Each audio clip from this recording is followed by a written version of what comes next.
Hello everyone, Drew YGO here, and I'm here with something a little bit different. I hope you guys have been enjoying the past few weeks of content. I've been having a lot of fun playing Lethal Company, but this is going to be a little bit different. This is a homebrew class that I made for 5th edition Dungeons & Dragons based off of Yu-Gi-Oh! A lot of you may know that I really enjoy Yu-Gi-Oh! I used to upload Yu-Gi-Oh! Content a lot more frequently than I do now. But I'd say for the past half a year or so, I've been playing a lot of Dungeons & Dragons, and I thought what better way to combine my two interests than this. And I have here special thanks to my homeboy John, who has appeared in the past couple of videos I've uploaded.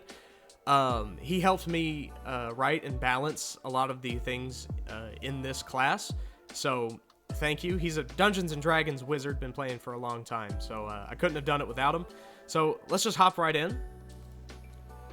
So, first thing I wanted to kind of nip in the bud is the inevitable, this doesn't belong in Dungeons & Dragons, this doesn't mesh well with Dungeons & Dragons lore, and so I just kind of wanted to very quickly defend my reasoning for making this, is that Duel Monsters was canonically invented in ancient Egypt and was played using magic, and there are a lot of magic items in Dungeons & Dragons that are quite literally decks of cards that summon things.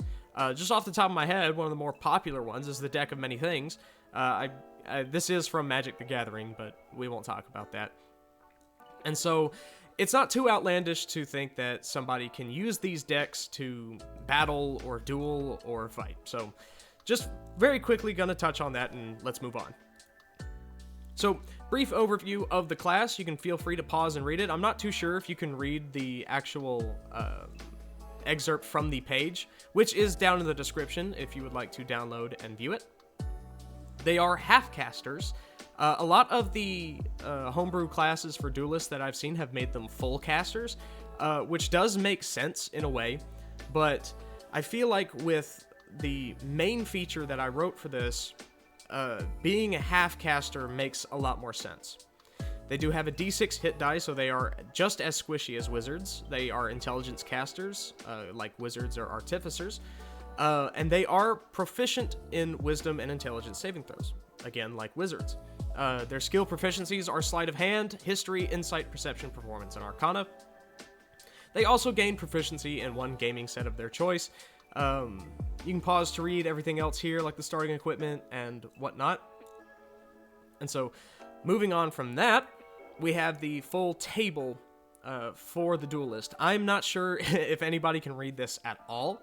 It is very small because I had to fit it on a Google Doc, but you can see here that they know 3 cantrips off the rip. They gain cantrips at the same speed as wizards, but they gain spell slots at the same rate as, let's say, a ranger or a paladin, meaning they gain new spell slots every 4 levels instead of 2. And their maximum spell slot is 5 instead of 9.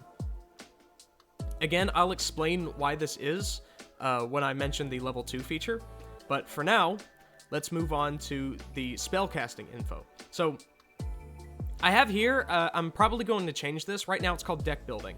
I did not actually give this class the feature spellcasting, because I kind of reasoned it as the Duelist isn't casting the spells, the cards are. So that's why they don't have spellcasting. Think of it sort of like Pact Magic for a Warlock, right? The Warlock isn't a spellcaster, they're simply given that magic by an outside source. So the Duelist that I wrote is the same exact way.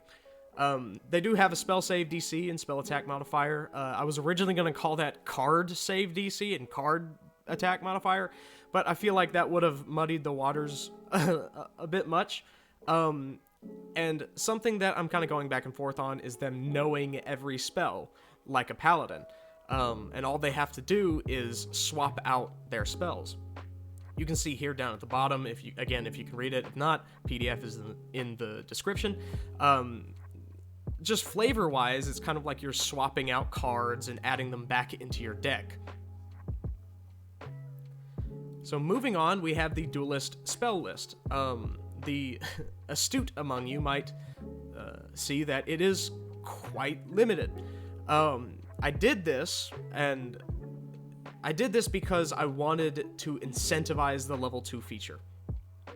Again, I will bring that up here in a little bit.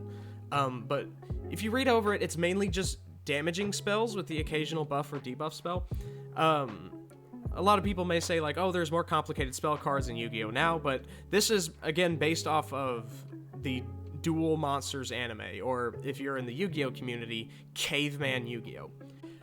And the choices I made for the spell list were quite deliberate, because, like, for example, I based a lot of these spell choices off of actual cards in the TCG. Like, for example, you can see here that I put Sanctuary in the Duelist spell list, because that's quite literally what Swords of Revealing Light does.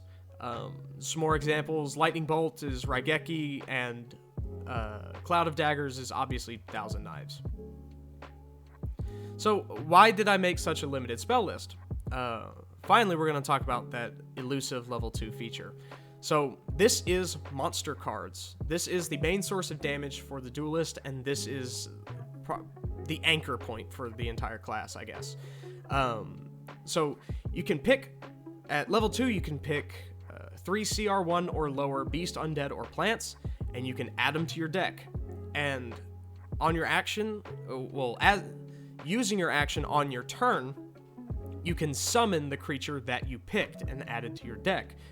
So this is how the class operates. You summon your monster, and as a bonus action, you can give a command to that monster. And I heavily base this off the Druid Wild Shape table, meaning that it gets better over time, and it scales with your level. And again, this is a flavor decision. It's like your deck is getting better the more and more you duel, and the more you learn the game.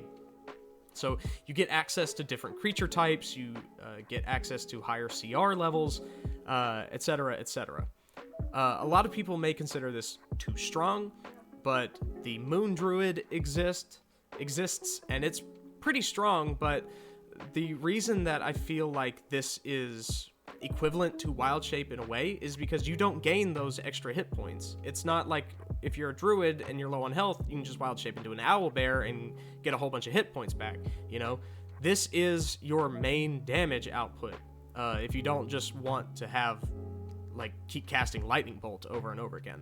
And this is why I made the spell list so limited, is because I intended for whoever uses this class to keep summoning their monster cards and keep using them. Kind of like in Caveman Yu-Gi-Oh! Moving on, we have Duelist archetypes. So at level 2, you get your subclass, as well as monster cards, and you can see up here that there's only 2 at the moment that I have written, and they are based off of Joey and Yugi.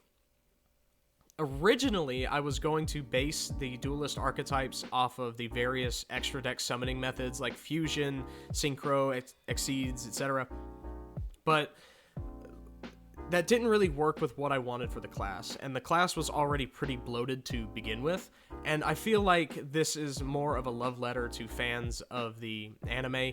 The 2 subclasses that are listed here can be seen in the description below and are available for download, etc., etc. So here's another sort of anchor point with the class, are boss monsters. So if you play Yu-Gi-Oh, you'll kind of know what I'm talking about here, where decks usually have a signature monster, or even if you've only seen the anime, Yugi has Dark Magician, Kaiba has Blue Eyes White Dragon, and that's kind of what I wanted to do here. So it gives more of a feeling of like an actual turn in Yu-Gi-Oh! Because to summon your boss monster, you have to sacrifice a creature that you summoned using your monster cards feature. So it's like you're tribute summoning your monster and getting access to a more powerful one. And as you go up in level, the CR goes from 6 to 7 to 8 at level 17. So this way, it actually kind of feels like a turn in Yu-Gi-Oh! Like you summon your monster, and then next turn, you're able to tribute summon your boss monster.